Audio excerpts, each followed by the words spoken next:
खुलुमबाय आं मनिन्द्र महिलारी नोंथांमोनखौ महिलारी wide angle चेनेलाव बरायबाय लोगोसे दिनैनि बे गोदान ब्लग भिडिअआव नोंथांमोनखौ फिन खेब बरायबाय नैबे समाव आं दंफैयो सरलपारा पिकनिक स्पटआव कक्राझार जिल्लानि बिसमुरियानिफ्राय थोंजों 35 किल'मिटाराव सरलपारा पिकनिक स्पटआ दङ लोगोसे उल्टापानी फरेस्ट रिजार्भजों फैनानै नोंथांमोना बे जायगासिम सफैगोन लोगोसे नोंथांमोना नैबे समाव नुगासिनो दङ सरलपारा पिकनिक स्पटनि समायना नुथायखौ जा समाव कोविड-19 नि थाखाय लकडाउन सोलिफुबाय थादोंमोन बै समावसो बे सरलपारा पिकनिक स्पटआ जोबोर नायगिरि बिथांमोननि गोसोखौ बोनो हादों लोगोसे आथिखालाव गुबुन गुबुन रायजोनि दावबायारि बिथांमोना बे जायगायाव फैदों बे ब्लग भिडिअआव जेसेबां हायो सरलपारा पिकनिक स्पटनि सायाव इनफरमेशनखौ होनो नाजागोन थ' बिदिब्ला जोङो सरलपारा पिकनिक मेन स्पटसिम थांनोसै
नैबे समाव आं फैयै सरलपारा पिकनिक स्पटआव सफैबाय नैबे जायगाखिनियानो पिकनिक स्पट दिनै सनिबार गोबां दाब दाब जायगानि सुबुंफ्रा बेवहाय बे सरलपारा पिकनिक स्पटखौ नायनो फैदों लोगोसे गोबाङानो बेवहाय दुगैनानै थाङो नैबे दैमाया सेरजोंनो बोहैलांगासिनो दङ बे भुटान हादोरनिफ्राय बोहैबोदों लोगोसे बे खोलाहाथिंजाय थांनानै 31 नं राजा लामाखौ बारलांनानै बेनो आथिखालनि जा कक्राझार जिल्लानि सिङाव थानाय गौरां दैमा बे मुं लाहैदों स' बेनो समायना नुथाया गोबां सुबुंफ्रा नैबे समाव फैदों आंबो फैदों स' नोंथांमोनाबो फैयो बे जायगायाव लोगोसे नैबे कर'नानि बोथोराव गोबां सुबुंफ्रा बेवहाय बेरायनो फैदों लोगोफोरजों इन्जयमेन्ट खालामफैदों लोगोसे बेवहाय दुगैनानै थांनो जोबोर मोनसे मोजां दैमा दङ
नोंथांमोना नुगासिनो दङ बे सरलपारा पिकनिक स्पटनि समायना मिथिंगायारि नुथायखौ नोंथांमोना नैबे दैमाखौ नुदों भुटान हादोरनिफ्राय बोहैख्लायबोनाय लोगोसे नोंथांमोना केमेरानि सिगांथिंजाय नुगासिनो दङ बे रोमै रोमै नुहुरनाय गासै एरियायानो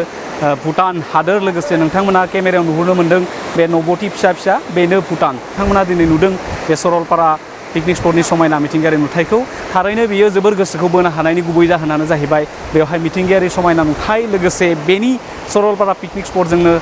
जिंजों बोहैलांदों दैमाया स्राय स्राय स' गोसोखौ बोहोनो हायो नोंथांमोना फै बेरायनो आरो लोगोसे आं मोनसेखौ खावलायो जोंनि BTR हालामाव जोबोर मोनब्रै डिस्ट्रिक्टनि गेजेराव जोबोर मुंख'जाथाव पिकनिक स्पटफ्रा दंसै स' बेफोरखौ फैबाय थानाय समाव गोहोआव थानाय सरकारा बेफोरखौ मोनसे टुरिजिम स्पट हिसाबै खालामना होयोब्ला गोबां रेभिनिउखौ जों BTR गभर्नमेन्टआ मोननो हागोन स' आसा खालामो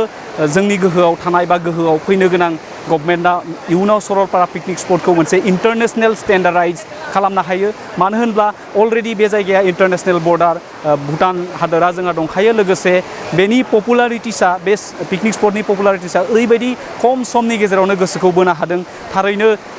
जि समाव फेब्रुवारि दानसोनिफ्राय COVID-19नि थाखाय गोबां सुबुंफ्रा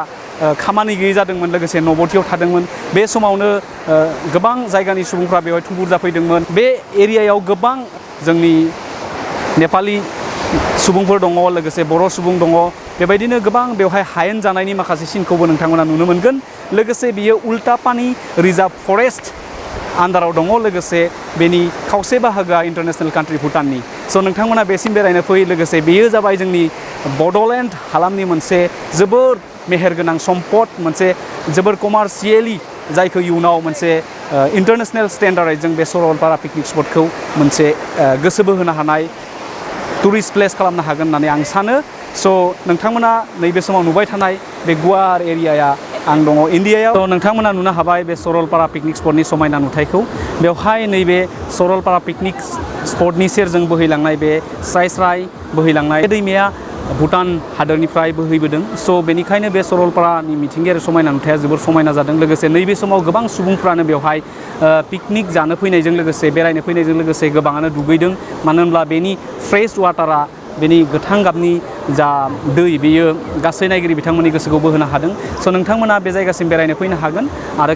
फिन खेबाव बुंबावनि नोंथांमोना 37 नं नेशनेल हाइवेनि साखाथियाव बिसमुरियानि मोनसे जायगा मोनगोन बे बिसमुरियानिफ्राय थोंजों साहाजों नोंथांमोना 35 किल'मिटार बेसिम फैयोब्लानो नोंथांमोना बे जायगाखौ मोनफैगोन लोगोसे उल्टापानि रिजार्भ फरेस्टखौ बारबोनानै नोंथांमोना बे जायगासिम सफैनो हागोन स' मिथिंगायारि समायनाया जोबोर गोसोखौ बोहोनो हादों नैबे समाव लोगोसे फैबाय थानाय समाव जोंनि BTR हालामाव बा BTR रायजोआव जा गभर्नमेन्टआ गोहोआव फैगोन बेखौ मोनसे इन्टारनेशनेल स्टेन्डार्डजों टुरिस्ट पिकनिक स्पट खालामनाया जोबोरैनो जोंनि बड'लेण्ड हालामखौ जौगाखांनायनि मोनसे लामा होगोन होनना आं सानो लोगोसे नोंथांमोना बे सरलपारा पिकनिक स्पटआव फैयोब्ला बे सरलपारा पिकनिक स्पटनिफ्राय साहा थांबावब्लानो इन्टारनेशनेल बर्डार भुटानखौ मोनगोन बेजोंबो मोनसे जायगा दङ बेवहाय नोंथांमोना बेरायहैनो हागोन लोगोसे पेट्रलफोर सोहैनो हानायनि सुबिदा दङ बेवहाय नोंथांमोना फैयोब्ला बे भुटानाव हाबनो थाखाय इन्डियान नेशनेलिटिनि जा भटार ID कार्ड बेखौ लाबो लोगोसे गारिनि RC लाइसेन्सफोरखौ लाबो अब्ला नोंथांमोना भुटानावबो बेरायहैनो हागोन ओमफ्राय गोनांथि जानाय थावखिनिखौ नोंथांमोना सोना लाबोनो हागोन स' दिनैनि ब्लग भिडिअआव नोंथांमोननो सरलपारा पिकनिक स्पटनि मिथिंगायारि समायना नुथायखौ दिन्थिबाय आसा खालामो नोंथांमोना भिडिअखौ मोजां मोनदों लोगोसे भिडिअआ इनफरमेटिभ जादोंब्ला नोंथांमोना जेसेबां हायो शेयार खालाम फैबाय थानाय समाव आरोबाव सरलपारा पिकनिक स्पटआ नायगिरि बिथांमोननि गोसोखौ बोनो हाथों लोगोसे इन्डियानि गुबुन गुबुन रायजोजों लोगोसे बेरायनो फैनो हाथों लोगोसे दावबायारि बिथांमोननि गोसोखौ बोनो हाथों आरो जा NGO बिथांमोना बा जा बिथांमोना बेखौ सालायनायनि नायदिंनायनि बिबानाव दङ नोंथांमोना बेवहाय मोनसे साइन बर्ड लिर जाहाथे बेवहाय नैबे समाव गोबां पिकनिक स्पटखौ पलिथिन बायदिजों गुलाय गुजाय खालामनानै दोननायखौ नुनो मोनदों स' बेवहाय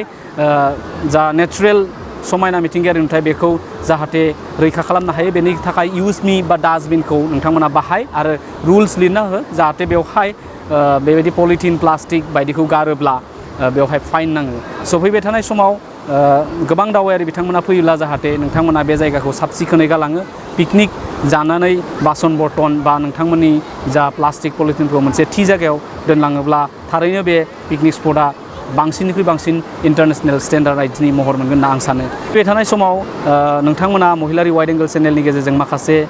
पार्सनेलिटि सुबुंफोरनि मोगा-मोगि लानाय भिडिअस बेबायदि ब्लग भिडिअस बायदिखौ नुनो मोनगोन। लोगोसे महिलारि वाइड एंगल चेनेलखौ जेसेबां हायो साबस्क्राइब खालामनानै नटिफिकेशन बेलखौ अन खालामनानै ला। फैबाय थानाय समाव आरो माखासे इन्टारेस्टिं भिडिअफोरखौ बानायनो जाहाथे आं बोलो मोनो। नोंथांमोननि साबस्क्राइबार आरो लाइक शेयार खालामनायानो जोंखौ बेबायदि नुस'हायै खोनास'हायै जायगायाव फैनायनि थाखाय गोहो बोलो होयो। स' फैबाय थानाय गोदान ब्लग भिडिअ थाबैनो लोगो मोननायनि आसाजों दिनै बे सरलपारा पिकनिक स्पटखौ बेखिनियावनो बाय बाय होनो लाबाय। आसा खालामो नोंथांमोना भिडिअखौ शेयार खालामगोन। लोगोसे थाबैनो नोंथांमोना जाहाथे सरलपारा पिकनिक स्पटखौ नायफैयो बे आसाथिजों दिनै बेखिनियाव भिडिअखौ फोजोबबाय। गोजोन्थों। जै बर' हारिनि जै।